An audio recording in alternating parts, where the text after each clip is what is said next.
Bonjour à tous et bienvenue sur le plateau de Mining News, la première émission dédiée au secteur minier malien, produite par TEMAC, agence de communication spécialisée dans le secteur.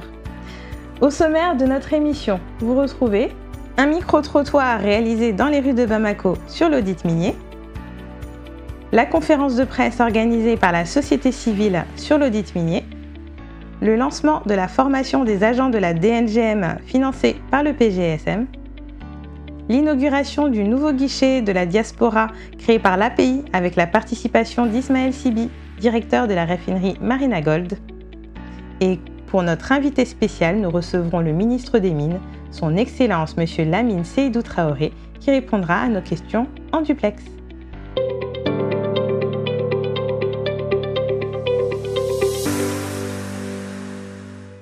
Malgré tout l'engouement qu'il suscite, l'audit minier reste encore peu connu par la population malienne. Pour recueillir les opinions et les réactions des citoyens à l'égard de l'audit minier en cours, Mining News s'est rendu dans les rues de Bamako pour découvrir ce que les gens pensent de cette initiative et de son impact sur l'industrie minière au Mali.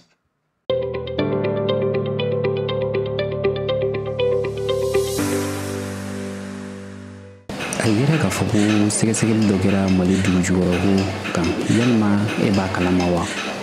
Si n b'a kalama a nafa ka bon jamana kɔnɔdenw ma kosɛbɛ quoi. Parce que en général sanu caman kun bɛ sɔrɔ an fɛ yan nɔ a bɛɛ kun bɛ taa kɔfɛla la quoi. Mais n'an yɛrɛ sera k'an wasa don an ta la donc population bɛ lafiya o kɔnɔna la. Sɛgɛsɛgɛli min kɛra kɔsa in na yala hali n'u kun ye sanu dilannaw yɛrɛ sanu dilanna minnu bɛ a kana kɛ ne yɛrɛ mais mɔgɔ wɛrɛw bɛ yen nɔ an ka syndicat bɛ yen nɔ an ka ɲɛmɔgɔ wɛrɛw bɛ yen n'u k'olu kun bilala sɛgɛsɛgɛli la lala an kun bɛ se ka jaabi ɲuman sɔrɔ a la min tɛ nin si ye mais sɛgɛsɛgɛli min kɛra kɔni sɛgɛsɛgɛli tɔ ka diya anw bolo parce que a sɛgɛsɛgɛli kɔni a ma ne kun minɛ wa a ma faamuyali sɔrɔ. N'i y'a jateminɛ fɔlɔ sanu garamu an bɛ se ardena wagati min kɛra presque 2007-2006 sanu garamu kelen tun bɛ 5,200 o ye lɛngo ye mais bi sanu garamu kelen tɛ fo 6,000 ni dɔɔni na 7,000 dɔɔni a yɛrɛ sera 8,000 mɔ a dun fɔra ko a bɛ ka bɔ an ka dugu kɔnɔ a bɛ ka gɛlɛya ka taa fɛ il faut imaginer n'a fɔra ko sanu bɛ ka bɔ an fɛ yen yan an bɛ tila k'o san yan garamu na fo 8,000 n'a kunna fɛ o bɛ se ka faamuya cogo di. Sanuko la Mali man ka taa kɛ bolo kɔfɛ fɛn mais pour que Mali sanu ka valeur sɔrɔ ka bijoutier fɛnɛ gɛrɛ u la an ka se an ka sanu baara an ka jamana kɔnɔ a fɛnɛ ka bila en valeur donc a bɛ bɔ ka taga yɔrɔ minnu na an ka muso bɛ wuli yan nɔ u bɛ taa sanu san ji la u bɛ na feere anw ma yan nɔ a sanu ninnu bɛɛ bɛ bɔ yɔrɔ jumɛn a bɛɛ bɛ bɔ Afrique de kɔnɔ Mali kɔni b'a la a bɛɛ bɛ bɔ Afrique de kɔnɔ yan donc pourquoi pas olu ka bijoutier de bɛ ka dilan n'an t'a san olu fɛ o mais pourquoi pas u ta an fɛnɛ ka bijoutier fɛnɛ ta k'u bila en valeur an fɛnɛ ka sanu dilan k'a bila en valeur marché mondial la. Yalima mun de bɛ se ka kɛ walasa o sɛgɛsɛgɛli bɛ se ka lajɛya? Bon mun bɛ se ka kɛ gouvernement de b'i jɔ a jɔyɔrɔ la dɔrɔn pour que o ko ka se ka ɲa quoi. A ko ma nɔgɔn dɛ mais kɔmɔ kɔni wulili ma k'u la a bɛ se ka ni kɛlɛ ninnu nɔgɔyara u b'u ɲɛsin an ma kosɛbɛ n'o tɛ u bɛ sanuko in na dɛ u fana b'a k'u la yɛrɛ yɛrɛ de. Tiɲɛ don an bɛ ka maliyɛnw dɛmɛ nɔriko mankan na mais nin fɛnɛ mankan in nin fɛnɛ ka gɛlɛn togo na sugu bɛɛ la ka wuli ka maliyɛnw ɲininka nin ko in na. Ni ɲɛ sɔrɔla an ka dugu nafolo ko ninnu na an bɛ lafiya a n'a mɔ an tɛra tunga fɛ bilen an tɛra fasi ɲɛ mana sɔrɔ ninnu na yɛrɛ maliyɛn bɛɛ bɛ lafiya an bɛ lafiya jamana bɛ lafiya hali an den n'an dɔgɔninw fana bɛna kɔrɔba olu bɛ lafiya. Kuma ka laban Ala ka hɛrɛ kɛ jamana ye dɔrɔn ka jamana kɔnɔ den bɛ lafiya.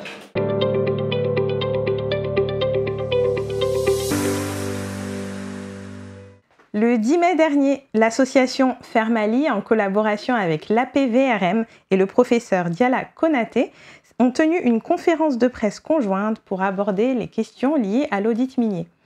Nous vous présentons un résumé détaillé de cet événement, comprenant les sujets abordés, les déclarations clés et les perspectives partagées.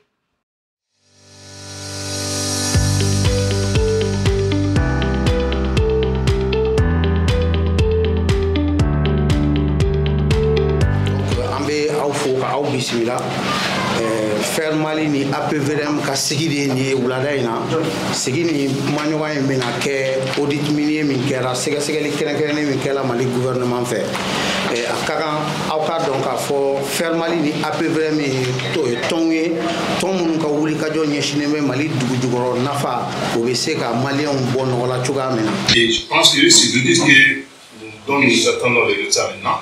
surtout dans cette troisième catégorie. On a fait appel, ce n'est pas les commissaires au compte de ces sociétés minières, ce n'est pas une audit interne à leur sein de ces sociétés, ils ont été appelés pour venir faire l'audit. Donc, le gouvernement a fait pour que la sécurité donc au sécurité des diaby qui a audité, c'est pourquoi nous nous sommes fait le devoir de venir devant la presse pour éclairer l'opinion nationale et même l'opinion internationale en donnant la preuve de tout notre soutien à cet audit et à ses résultats. Selon le rapport provisoire de l'audit des mines du Mali, près de 2600 milliards de francs CFA n'ont pas été rapatriés en produits d'exportation d'or de 2019 à 2021. 7 mannes financières échappent à l'économie malienne. Parce que si cet argent a été rapatrié dans nos banques, ça pouvait faire fonctionner l'économie nationale et financer les activités de nos entrepreneurs. Alors, ne ka ɲininkali bi tali kɛ fila kan a yira k'a fɔ ko sɛbɛn minnu bi bɛnkan sɛbɛn minnu bi sɛbɛn min bi waleya yamaruya di min ye sanubɔlaw ma ka sɛbɛn bɔ a bɛ sɛbɛn jɔni jɔni fɛ jamana t'o kalama. Bon, o bɛnkan sɛbɛn ninnu o sɛbɛn ninnu olu gulonnen don code minier de la. I y'a faamu code minier ninnu caman tara Mali ye code minier 4 ta 70 91 99 2012 2019 o code ninnu bɛ ta wagati min na contrat minnu signé o wagati o contrat ninnu gulonnen don o code ninnu na. Donc ce qui fait que le contrat mis signé en 2012 depuis 99 au contrat boulonné depuis 99 code minier là. Bon maintenant au contrat nous avons fait société d'Obena parce que autorisation manadouma qu'il faut que ben quand c'est bien 100 ans ni 100 ans on ni jamana bɛ sigi kuma a bɛ fɔ ma Avena. Bon o Avena nous signé to de we avantage dɔw ɲini jamana fɛ min ye exonération ni fɛnw ye. Bon olu bɛ dɔw bɛ signé tuma min na jamana tun t'o kalama. Ok, on est administration mɔgɔ dɔw ni ɲɔgɔn cɛ. Mais maintenant IC ni vérificateur nalen olu de ye ni convention ninnu bɔ k'u da kɛnɛ kan sinon fɔlɔ la mɔgɔ ɲɛ tun tɛ se k'u ye. Mais sisan n'i taara ministère des mines ka site kɔnɔna la n'i taara convention kɔnɔna la i bɛ taa société bɛɛ t'a sɔrɔ yen. Et donc l'audit va permettre de comprendre ces réalités cas par cas dans les mines qui ont été auditées. Et maintenant, nous verrons bien ce qui va sortir de ça. Et comme en haut lieu, on a même demandé déjà des instructions pour avoir un plan d'action, je pense que le Mali verra son salut dans l'audit pour l'ensemble du peuple malien. Nous avons pu parcourir un peu le contenu du rapport d'audit, ses enjeux, ses objectifs et les résultats auxquels le peuple malien peut s'attendre. Nous avons extériorisé notre sentiment et notre soutien sans faille à cet audit et aux autorités de la transition. Je vous remercie et nous vous présentons nos excuses pour le retard qu'on a accusé. À la Cambe, à la prochaine. Merci beaucoup. Merci, M. le Président. Merci.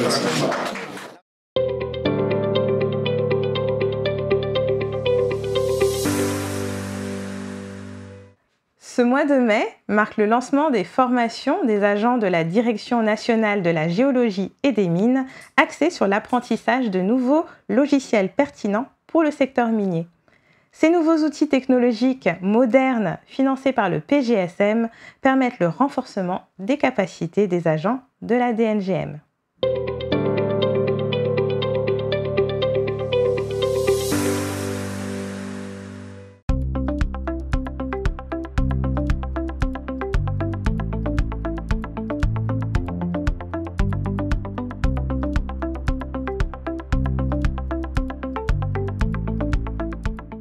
Une formation qui rentre dans le cadre des activités du projet de gouvernance du secteur minier, qui a comme objet principal vraiment le renforcement des capacités, un renforcement continu des capacités des agents de l'administration minière. Aujourd'hui, nous sommes dans un cadre tout à fait particulier. C'est un renforcement de capacités dans le cadre de l'organisation, de la gestion et du traitement des données géoscientifiques. Et cette formation s'adresse particulièrement aux agents de la Direction nationale de la géologie et des mines, pour qui connaissent l'importance quand même de ce service central dans le cadre de la mise en œuvre de la politique minière. C'est un service central qui est chargé surtout d'élaborer les éléments de la politique minière et également un rôle quand même très essentiel qui est le suivi et le contrôle de l'activité minière.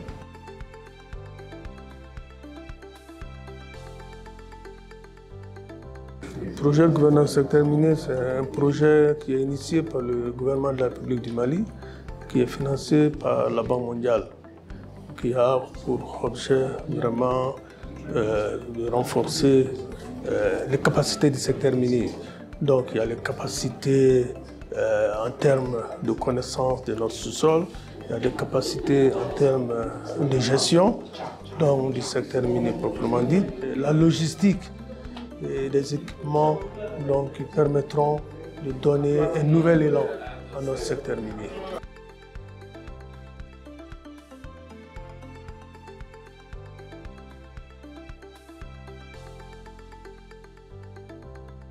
C'est une très bonne initiative et c'est pourquoi je ne cesserai de remercier le projet PCM par rapport à tout l'accompagnement qu'ils sont en train de faire au niveau du secteur minier. Mais je demanderai une fois encore au projet parce que je pense qu'une semaine ou 2 semaines de formation par rapport à ces logiciels-là ne vont jamais suffire. Donc on va demander aux coordinateurs de bien vouloir prévoir une autre formation pour la continuité de ces logiciels-là. Au moins c'est 1 mois de formation, ça permettra aux agents encore de mieux cerner ces logiciels-là.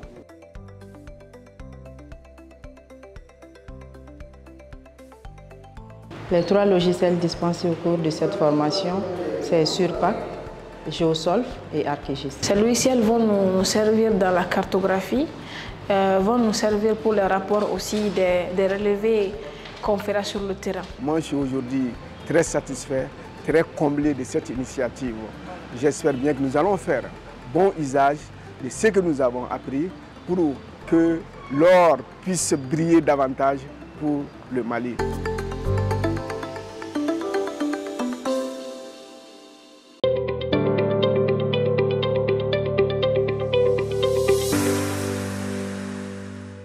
Faciliter et augmenter l'impact de la diaspora sur le développement du secteur privé et de l'entrepreneuriat local. Tel est l'objectif du guichet mis en place par l'Agence pour la promotion des investissements, l'API. Mining News a suivi Ismaël Sibi, directeur de la raffinerie Marina Gold et invité spécial de l'événement, afin de comprendre quel rôle va jouer le secteur minier dans ce nouveau guichet.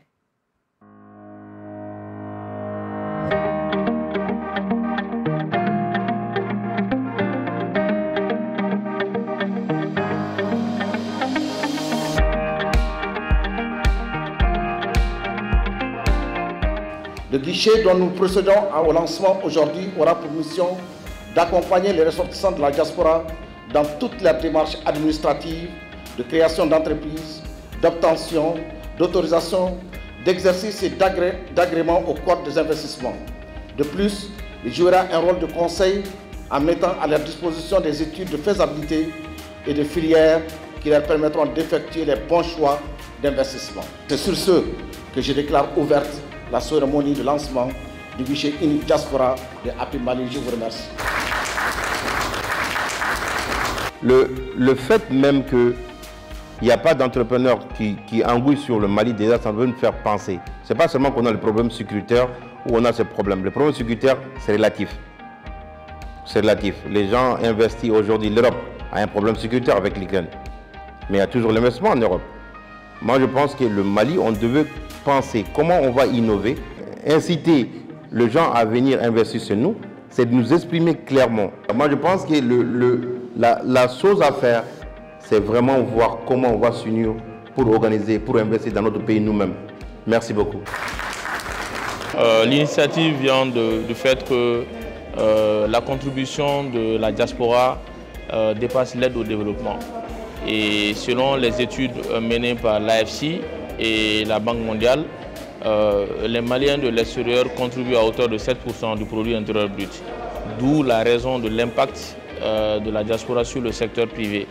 Marina Gold, comme partenaire, nous avons suivi Marina Gold depuis sa phase de lancée. Et on a vu que c'est un entrepreneur qui a de l'ambition, qui a vraiment... c'est un champion du Mali. Et nous pensons qu'aujourd'hui, il va partager ses expériences avec les petites entreprises qui sont à leur début pour les conseiller pendant leur envol de croissance.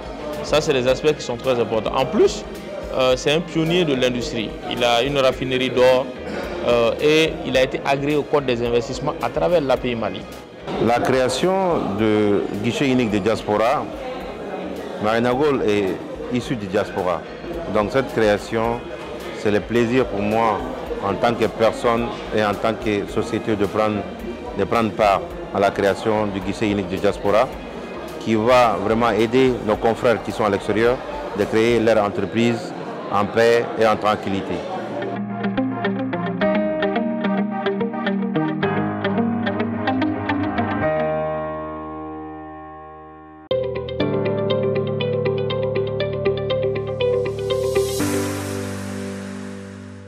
Et maintenant, place à notre rubrique invité spécial qui accueille aujourd'hui en duplex son Excellence Monsieur Lamine Seydou Traoré, ministre des Mines, de l'Énergie et de l'Eau.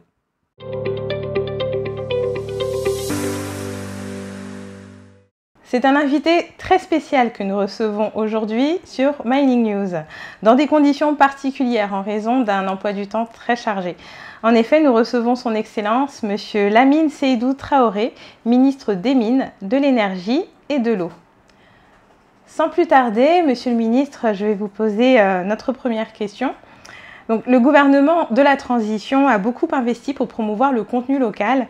Votre ministère en particulier communique beaucoup à ce sujet. Pourquoi, dites-moi, est-ce si important que le ministère joue ce rôle dans la mise en avant du contenu local? Il est déjà important que la question du contenu local soit bien appréhendée. En effet, lorsque une société minière intervient au Mali, pour réaliser, par exemple, j'ai dit toujours ça, pour réaliser un bénéfice de 100 milliards, il va falloir réaliser, n'est-ce pas, des opérations d'exploitation autour de 400 à 500 milliards. Donc, si même l'État détient 60% ou 50% de cette société minière, au mieux, les retombées sur l'État, c'est 100 fois 50%, c'est 50 milliards. En revanche, si l'ensemble des opérations qui sont réalisées au niveau de ces mines, c'est-à-dire que si nos entreprises locales arrivent à se positionner sur la chaîne de valeur de production des sociétés minières, je pense qu'on arrivera à capter 300 milliards du chiffre d'affaires parce que c'est ce qu'il faut pour pouvoir réaliser un bénéfice de 100 milliards. Nous pensons, à juste titre, qu'avec la mise à niveau de nos entreprises locales, qu'en facilitant le financement à nos entreprises locales, qu'en favorisant une certaine synergie entre nos entreprises nationales locales, nous arriverons à capter le maximum de valeur ajoutée dans la chaîne de production de l'or et d'une manière générale de toute l'exploitation minière.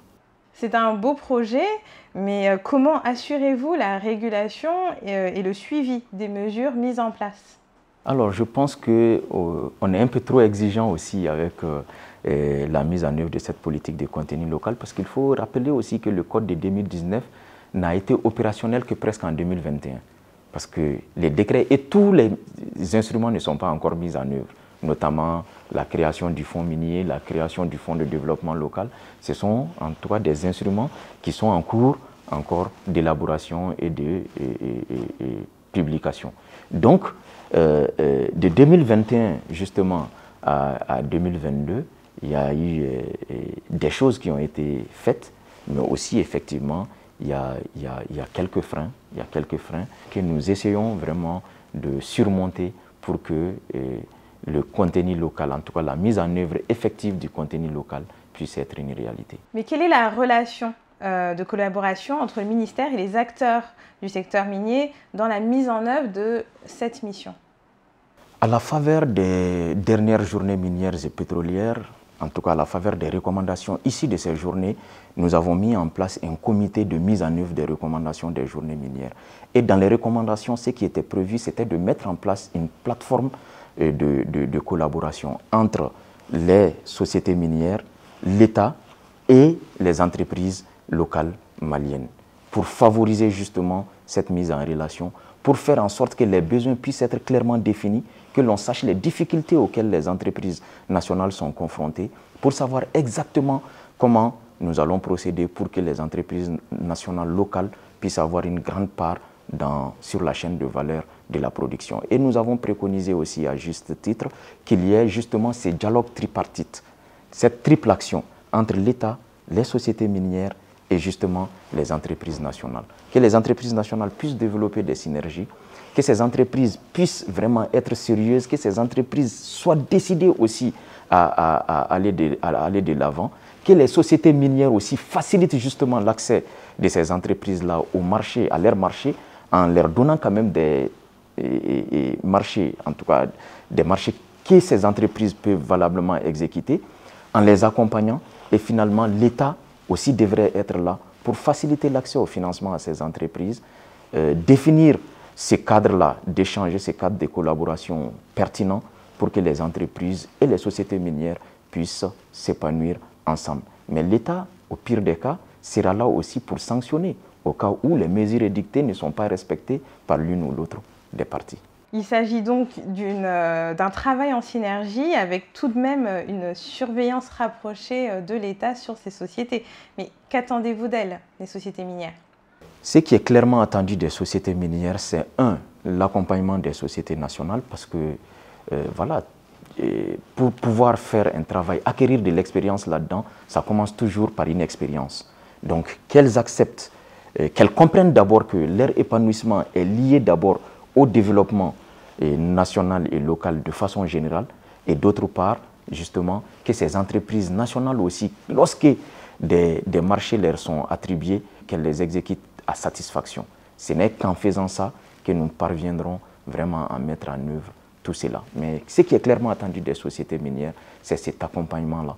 C'est surtout le fait de consentir à tester ces entreprises-là sur des marchés plus ou moins compliqués, n'est-ce pas, pour que ces entreprises puissent acquérir l'expérience qu'il faut. Et pourquoi pas, et on en a vu déjà, il y a des entreprises maliennes qui œuvrent aujourd'hui à l'international, comme Corica et GTF, pour ne citer que celles-ci. Effectivement, ce sont des sociétés qui rencontrent un fort succès à l'international, mais ce n'est pas le cas de beaucoup de sociétés au Mali. Voyez-vous donc des freins à la valorisation du contenu local, et si oui, lesquels? Il faut le reconnaître clairement, c'est que les sociétés minières, c'est des investisseurs. Ce qui les intéresse avant tout, c'est la maximisation du profit. Donc, si une prestation peut être réalisée par une société malienne, ça va revenir forcément moins cher que lorsqu'une société étrangère venait à exécuter cette prestation ici au Mali. Mais les freins, justement, à l'octroi de ces marchés, c'est aussi des investisseurs. Ils peuvent pas prendre le risque d'octroyer des marchés à des novices. Donc, c'est ce dilemme-là auquel il va falloir qu'on trouve une solution.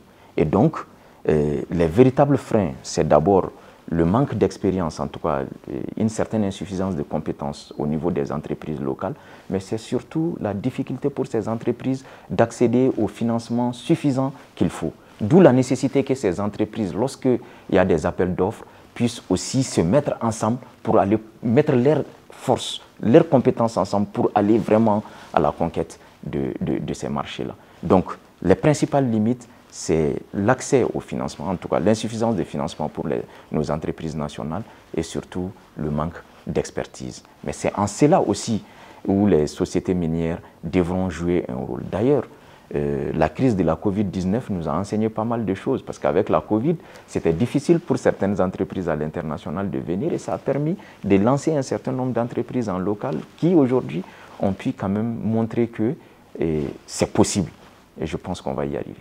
Vous avez mentionné et même souligné le manque d'expertise de certaines sociétés. Pouvez-vous nous en dire plus sur cet obstacle, donc le manque de compétences?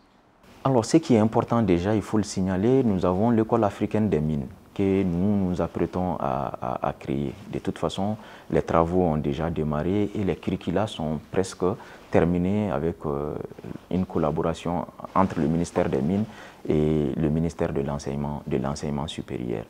Et à cela aussi, ce qu'il faut, c'est un certain nombre de mesures d'accompagnement, notamment au niveau des sociétés minières par le financement de certaines formations. Aussi, justement, ces entreprises locales aussi, qui de plus en plus comprennent qu'il faut qu'ils aillent chercher justement les compétences maliennes à l'étranger, sorties des grandes écoles, et que vraiment, à force de structurer les entreprises et de recruter les compétences, l'entreprise même monte en compétences. Mais cela nécessite en tout cas un certain effort de management au niveau de ces entreprises locales-là. Nous y travaillons. Cette école est une très bonne nouvelle, mais quand sera-t-elle opérationnelle? Alors, aujourd'hui, nous sommes en train de construire l'école africaine des mines en phasing, de façon phasée dans le temps. Nous avons déjà lancé les 3 premiers lots qui sont en cours. Une fois que ces 3 premiers lots sont terminés, on va lancer encore d'autres lots. Mais de façon globale, à part la difficulté que nous avons eue avec l'embargo illégal, injuste et injustifié qui a été imposé au Mali, nous avons accusé un peu de retard. Mais à la faveur de la relance de l'économie depuis 2023, nous pensons pouvoir avancer à pas de géant et Inch'Allah, d'ici quelques années, nous verrons l'école sortir des terres. Passons maintenant à un autre sujet, la synergie entre fournisseurs et sous-traitants miniers. Comment le ministère peut-il encourager cela? C'est justement la mise en place de la plateforme de collaboration là que nous avons tantôt indiquée, qui permettrait justement de dire à ces entreprises qu'en mettant leurs efforts en commun, si une entreprise gagnait 100 millions dans une mine, qu'en se mettant avec l'autre, ils peuvent gagner ensemble 300 millions, ce qui reviendrait à ce que chacun gagne 150 millions. Cette synergie-là nécessite vraiment que la concurrence puisse se faire entre les sociétés maliennes locales et que cette concurrence existe, mais il faut que la concurrence soit saine, justement. Et nous travaillons vraiment à l'émulation de cette concurrence saine entre les entreprises maliennes. Je vais revenir un petit peu en arrière quand vous parliez des entreprises, des sociétés et de l'aide qu'elles pouvaient fournir grâce à leurs gains. Et je vais vous demander ce que vous pensez de l'opérationnalisation du développement communautaire. Non, je pense que les miniers ont pris le devant pour créer justement chacun à son niveau ce comité de développement local. Mais ça va au-delà parce que c'est un comité de développement qui doit regrouper toutes les parties prenantes, les représentants des sociétés minières, du personnel de ces sociétés minières, mais aussi les populations riveraines.